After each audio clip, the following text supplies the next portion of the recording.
Pascal Requena. Oui, Madame la Présidente, juste un mot très brièvement et mon collègue Christian Devez interviendra. Moi simplement, bien sûr nous voterons cette délibération.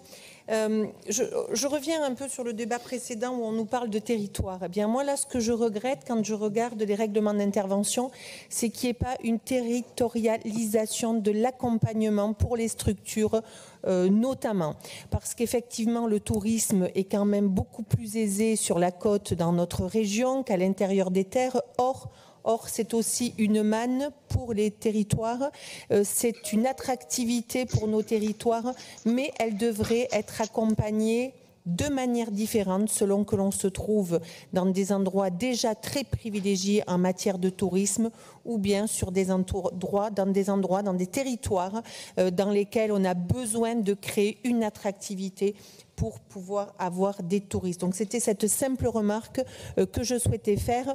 Et ensuite, j'espère bien que pour cela, et encore une fois, à la lumière de ce qui a été dit, de véritablement accompagner les territoires, ce règlement pourra être couplé avec la contractualisation. Je vous remercie. Merci. Donc, Monsieur Devez, il vous reste plus que 3 minutes. Je vais essayer effectivement de contenir mon propos dans ce délai. Madame la Présidente, mes chers collègues, à vérité, je ne sais pas trop quoi vous dire. Je suis un petit peu partagé. D'un côté, je suis assez d'accord avec un nombre d'éléments que vous mettez en avant concernant donc cette stratégie régionale telle que vous la dessinez. Pour autant, d'autre part, d'un autre côté, je ne suis pas tellement convaincu par les moyens que vous proposez. Et surtout, je suis dubitatif quant à la capacité d'atteindre les objectifs fixés. Je m'explique. Dans la synthèse de la délibération que vous venez d'exposer, je cite: ces modifications du règlement d'intervention ont vocation à répondre aux enjeux et aux défis que le secteur du tourisme doit relever. Recrutement de saisonniers et logement saisonnier, accompagnement des entreprises touristiques sur les transitions et la gestion de crise, sensibilisation des professionnels à ces enjeux.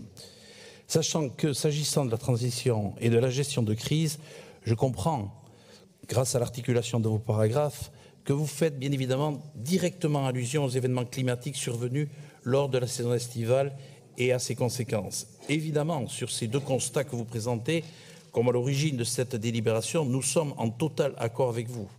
Il est toutefois nécessaire que notre région déploie davantage de moyens pour l'accueil des saisonniers et que ce secteur touristique soit en mesure d'amortir les effets dus au dérèglement climatique, à la fois dans la gestion de crise et dans l'adaptation au changement.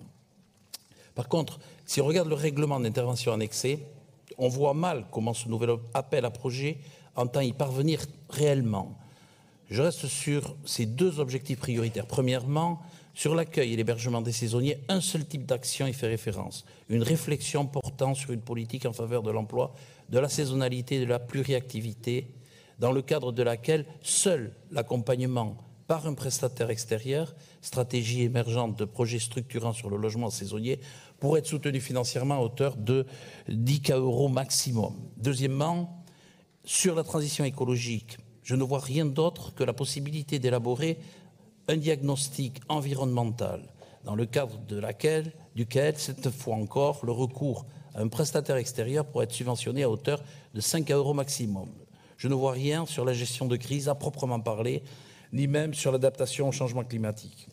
Quant aux moyens, ils ne sont pas beaucoup plus rassurants puisque l'on passe d'une enveloppe de 1,3 million d'euros pour le précédent dispositif, nouvelle organisation touristique des territoires, et à une enveloppe de 1,1 million pour celui-ci. Je ne sais pas ce que vous allez me répondre, que vous prévoyez de faire, des économies d'échelle en regroupant des territoires. Soit, vous auriez aussi pu très bien, à enveloppe constante, augmenter vos ambitions tout en réalisant les économies d'échelle.